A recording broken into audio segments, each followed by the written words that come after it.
తిరుపతిలో పవన్ పై దాడి ఘటనలో ఎల్లో మీడియా పన్నాగం బెడిసికొట్టింది. పవన్ పై దాడి చేసిన జనసేన కార్యకర్త దినేష్ కు కానిస్టేబుల్ సహకరించినట్లుగా ఆరోపణలు వినిపిస్తున్నాయి. దినేష్ కు కానిస్టేబుల్ తో సంబంధాలపై పోలీసులు విచారిస్తున్నారు. సెల్ఫీ వీడియో విడుదల వెనుక కారణాలపై కూడా ఆరాధిస్తున్నారు. పవన్ కు మల్టిపుల్ ఫ్రాక్చర్స్ ఉన్నట్టుగా గుర్తించారు.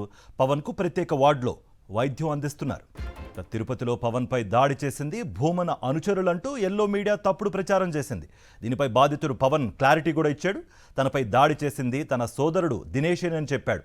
భూమన అభినయ్ రెడ్డికి ఆయన అనుచరుడు అనిల్ రెడ్డికి ఎలాంటి సంబంధం లేదని స్పష్టం చేశాడు. తనను సోషల్ మీడియాలో ట్రోల్ చేయొద్దని బాధితుడు పవన్ విజ్ఞప్తి చేశాడు. అనిల్ రెడ్డి అన్నకి ఎటువంటి సంబంధం లేదు, నన్ను అనిల్ రెడ్డి అని కొట్టేయలేదు. ఆ అన్న దగ్గర మహేష్ అన్న వాడు నంద్యాలోడు బైక్ తీసుకున్నాడు, వాడి ద్వారా వాడు వెళ్ళిపోయినాడు బైక్ తీసుకొని. దానికి ఇష్యూ వచ్చి మాట్లాడాడు అంతే. అనిల్ అన్న నాకు తెలుసు, అనిల్ అన్నకు కానీ అభినయ్ అన్నకు కానీ ఎవరికి సంబంధం లేదు. దయచేసి ఎందుకు ట్రోల్ చేసుకుంటున్నారో ఎందుకో నాకు అర్థమే కావట్లేదు. ఎవరు అనిల్ రెడ్డి అన్నకి సంబంధమే లేదు, అభినయ్ అన్నకి సంబంధం లేదు, ఏ పార్టీకి సంబంధం లేదు. ఫస్ట్ ఆఫ్ ఆల్ ఊరికే ఎందుకు దీన్ని ట్రోల్ చేసుకుంటారు నాకు అర్థం కావట్లే. దయచేసి చెప్తున్నా, అనిల్ రెడ్డి అన్నకి కదా ఏ పార్టీకి దీంట్లో సంబంధం లేదు, ఇన్వాల్వ్మెంట్ లేదు సార్. ఇదే అంశానికి సంబంధించి మరింత సమాచారం మా ప్రతినిధి మూర్తి అందిస్తారు.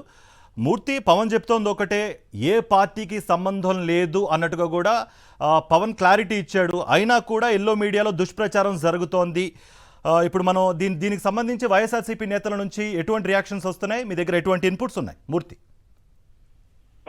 తిరుపతిలో భూమన కుటుంబం పైన విషప్రచారం చేస్తూ పైచార్చికి ఆనందం పొందినటువంటి కూటమి నేతలకు పవన్ తన సెల్ఫీ వీడియో ద్వారా ఇప్పటికీ ఒక క్లారిటీ ఇవ్వడం జరిగింది. ఈ యొక్క తనపై దాడి ఘటనకు సంబంధించి భూమన కుటుంబానికి ఎలాంటి సంబంధం లేదంటూ ఓవైపు స్పష్టంగా వివరణ ఇచ్చినప్పటికీ కూడా ఈ యొక్క జనసేన పార్టీ కార్యకర్త దినేష్ చేతిలో తాను తీవ్రంగా గాయపడిన ఘటనకు సంబంధించి ప్రస్తుతం ఈ యొక్క పోలీసుల అదుపులో ఈ యొక్క పవన్ ఉన్నాడు. ప్రస్తుతం అతనికి మల్టిపుల్ ఫ్రాక్చర్స్ కూడా అయ్యాయి. ఈ యొక్క ఘటనలో జనసేన పార్టీకి సంబంధించి సహకరించినటువంటి పవన్ ప్రస్తుతం దాడికి సంబంధించి సహకరించినటువంటి ఘటనలో మొదటగా ఒక కానిస్టేబుల్ అతను మరొక కానిస్టేబుల్ కుమారుడు కూడా సహకరించినట్టు తెలుస్తుంది. తనకు ఇచ్చినటువంటి లాఠీ, దినేష్ కి ఇచ్చినటువంటి లాఠీ పైన ప్రస్తుతం పోలీసులు లోతైన విచారణ జరుగుతున్నారు. పవన్ అయితే ప్రస్తుతం తిరుపతిలోని ఈ ఆసుపత్రిలో చికిత్స పొందుతున్నారు. ఇక దినేష్ కు సహకరించినారు జనసేన పార్టీ కార్యకర్తగా ఉన్నటువంటి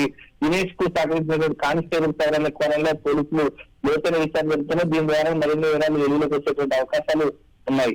right Vijayamurthy, thank you for the update.